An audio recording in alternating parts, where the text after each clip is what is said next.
Hello everyone, welcome to the Upfront. Has India forgotten Iran, its long-standing civilisational ally? At a time when Israel is getting dangerously close to launching a full-scale war on Iran, why is India silent? Why has the Modi government's foreign policy drifted so far that it now appears to echo Washington and Tel Aviv? Back in 1994, when India was facing a massive diplomatic crisis at the United Nations over Kashmir, it was Iran, not the US, not Europe, that stood firmly with India. Even then, Iran had every reason to side with Pakistan as a fellow Islamic country, but it didn't.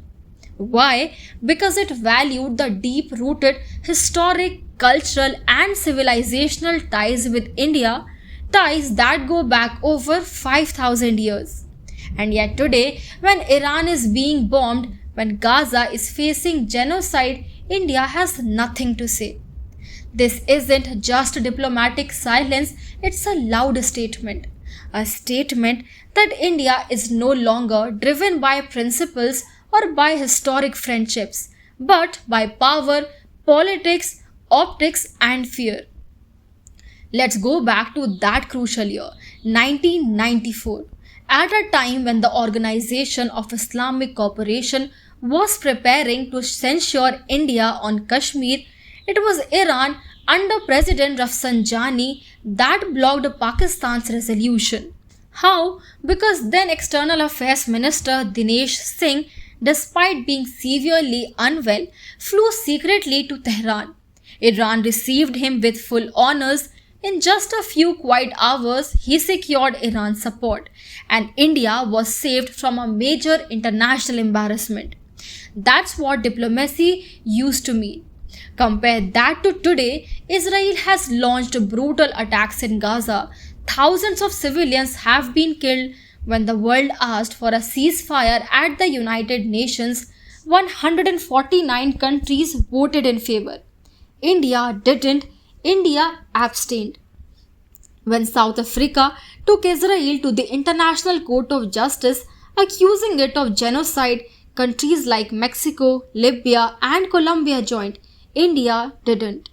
India, the land of Gandhi and Buddha, didn't join a single international initiative to stop the bloodshed. What happened to Vasudhaiva Kutumbakam, the world is one family? Is it now just a slogan printed on G20 brochures? Even in recent years, during the US-led sanctions on Iran, Tehran continued to supply oil to India on credit. When dollar payments were blocked, Iran agreed to trade in rupees through UCO Bank. Why? Because it trusted India. But now the Modi government cannot even utter a word in support of Iran. It cannot condemn the killings in Gaza. It cannot stand for peace, not even symbolically. Foreign Minister S.J. Shankar, a career diplomat, has turned India's foreign policy into photo ops and handshake summits. Principles, they are missing. Silence has become a strategy. Meanwhile, countries like Malaysia, Indonesia, and even Asian nations are being dismissed by Indian ministers as China's B team. This isn't just short-sighted, it is dangerous. India is isolating itself in the global south. When Piyush Goyal calls Asian nations China's B team, he is mocking the very countries India once quoted as partners. Today, Iran is fighting to retain its sovereignty. Gaza is bleeding, and India, the so-called voice of the global south, is missing. What happened to neighborhood first?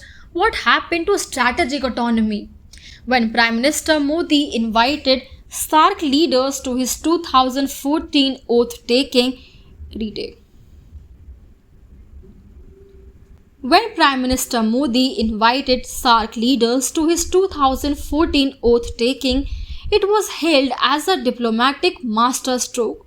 But in the years that followed, India's ties with neighbors like Nepal, Sri Lanka, and even Bangladesh began to deteriorate?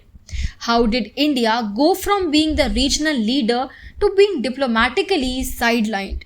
Why is there no open debate on India's foreign policy in Parliament? Why are decisions on Iran, Palestine, and even China taken behind closed doors? Is global image more important than global responsibility? Has India given up its moral compass for a seat at the high table? History will remember those who stood up during genocides and those who remained silent. And right now, India is silent. That's all for today. If you like the content we provide, please subscribe to the Upfront and press the bell icon to get notification of all our updates. Please share our videos and educate others. Thank you.